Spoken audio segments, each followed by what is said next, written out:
The next morning, the rain finally stopped over Viridian City. Jessie stepped into the underground garage wearing fresh black rocket training gear. The stitched red R on her jacket felt heavier than she expected. Giovanni waited beside a sleek black car with bodyguards surrounding him. "Where are we going?" she asked. He opened the passenger door. "To teach you how the real world works."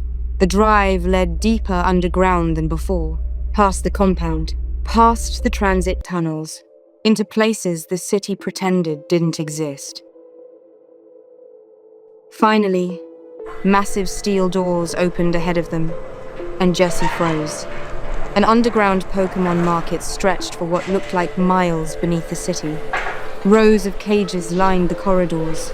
Vendors shouted prices over the noise of battling Pokémon. Rare creatures paced behind rusted bars, while trainers exchanged briefcases full of money.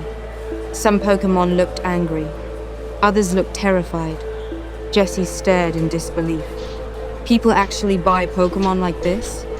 Giovanni walked beside her, without slowing. People buy power.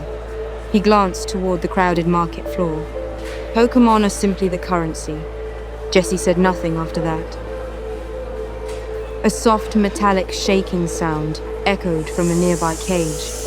Jessie turned slowly toward the dark corner of the market. Inside the cage sat a young Ekans, tightly coiled beneath flickering lights. Scars marked its scales. Its yellow eyes watched everyone with distrust and fury. The vendor nearby laughed. "That one bites everybody," he sneered. "Mean little thing." But the Ekans stopped hissing when Jessie stepped closer. The two simply stared at each other through the cage bars. Jessie crouched slowly. "You hate this place too, huh?" The Ekans tilted its head slightly. No fear, just anger, just survival. Giovanni watched the interaction carefully from behind her. "You don't want that runt," the vendor continued.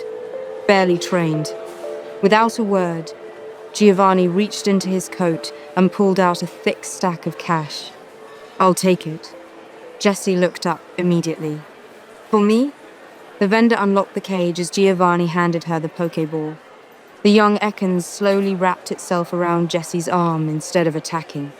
For the first time since entering the market, Jessie smiled. Slightly. Dangerously. Giovanni adjusted his gloves calmly. "Power is earned," he said. His eyes locked onto hers. "But loyalty begins with trust." And somewhere deep beneath Viridian City, the future of Team Rocket quietly began to take shape.